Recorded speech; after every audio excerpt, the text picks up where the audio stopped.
Dahil nga po diyan sa mga 'yan, hindi na alam ng mga Duterte din kung ano ang kalalagyan nila at kung saan sila pupunta sa susunod na eleksyon po. Nung isang araw, ibinalita po natin na magkakaroon ng, kumbaga laban ng Migs Nograles at Baste. Sebastian Baste Duterte sa pagka-mayor po. Naninimbang talaga sila, eh, 'no? Dahil nga po yung DDD o 3D daw po, Duterte, Duterte, Duterte sa Senado mga kababayan ay mukhang hindi uubra at hindi ayon sa timpla ng panlasa ng mamamayang Pilipino kaya hindi natin nakita si Pulong at hindi natin nakita si Baste Duterte na nandoon sa top 12 ng mga senador, mga kababayan. Kaya biglang parang kabig na Baste Duterte versus Migs Nograles. So ngayon naman po, siguro ramdam nila na tagilid din siya kay Migs Nograles pagka nakalaban niya sa pagka-mayor. So tumitimbang ulit. Sabi niya dito, "Sa totoo lang, ini-entertain ko rin itong idea." Diyos ko, Baste. Ini-entertain ko rin itong idea ng kapatid ko na 3 kaming tatakbo. Mahihilo si Senator Robin Padilla niyan kapagka ginawa niyo 'yan.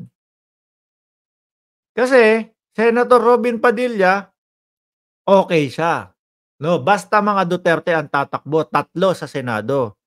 Pero yung bill na kanyang ipinasa, ayaw ni Robin Padilla ng may dinastiya. Oh, tapos 3 kayong tatakbo diyan. Malilito ngayon yung tao niyan. Napaisip po talaga ako nun, eh. Sino ba gumagawa o sino kaya ang, lumagda, sumulat, nakaisip nitong bill na gustong ipasa ni Robin? Eh, parang taliwas naman po doon sa kanyang mga sinasabi pagdating po sa mga Duterte. Okey lang sa kanya pagka mga Duterte, pero kapagka ewan ko kung ano yung pinapatamaan niya dun, pero saliwa ho talaga. So ngayon, ramdam din siguro ni Baste, tagilid din sa pagka-mayor. Balik naman. So, subok ulit tayo. Yung DDD ulit. Duterte, Duterte, Duterte sa Senado. Subukan ulit natin. Sa totoo lang, ini-entertain ko rin itong idea ng kapatid ko na 3 kaming tatakbo. Pero parang pagkakarinig ko ho dun, mga bossing, parang sinabi nila yun. Oh? Parang ngayon po parang biglang naging ano na lang. Parang si Sara na lang po ang nagsabi daw. O si Sara na lang ang nakaisip. Hinihikayat na lang sila ni Sara, ni BP. Kasiyahan lang, ano sa ano 'yun? Ano sa Tagalog po yung kasiyahan lang? Kasiyahan lang. Kasi sa Tagalog 'yan, masaya ganyan, 'no? Pero sa Bisaya to Tagalog ano po 'yan, kasiyahan lang kung anong magiging reaksyon dito. Ramdam mo na, wala talaga.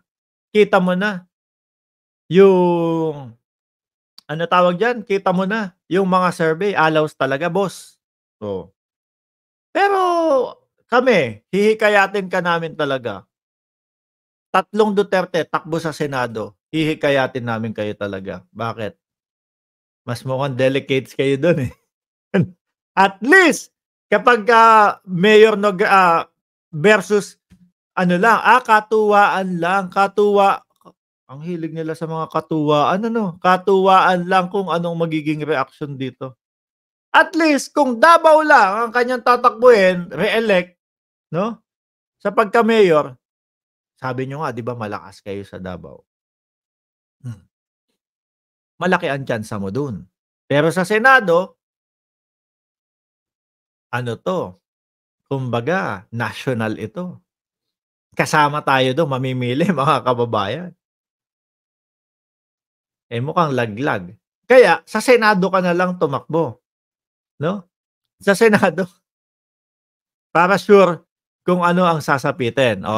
Sabi nga ni Trillanes mga bossing, etong 2025 na eleksyon po, 'no, para sa mga Duterte, crucial na po ito. This is it for them, mga kababayan. Crucial na po ito. Nandito na yung kapagka mga nanalo, shoot. Pero pagka mga natalo, tapos na. Ano po? This is it for them. For them, 2025 is a make or break election. Year of for the Dutertes. Kasi kung ma-obliterate sila dito, yun na yun. That's it. Tapos. No? Wala na yung 2028 na pagtakbo ng ating VP sa pagka-presidente. Mawawala na ho yun. Wala na yung 2028 dreams nila. Kung mawalop sila ngayon, di tapos na. We would be looking at a brighter future sa 2028. Antonio Sani Trillanes IV. Yan din po ang nakikita ko eh. If it's make or break, tapos. Kapag dahil nga po sa nakikita natin mga kababayan, sa daming tao, no? Napakadaming tao mga bossing na nawawalan na po ng gana na sumuporta sa Pangulo eh. Sa dating Pangulo po eh. Mukhang malalagas sila.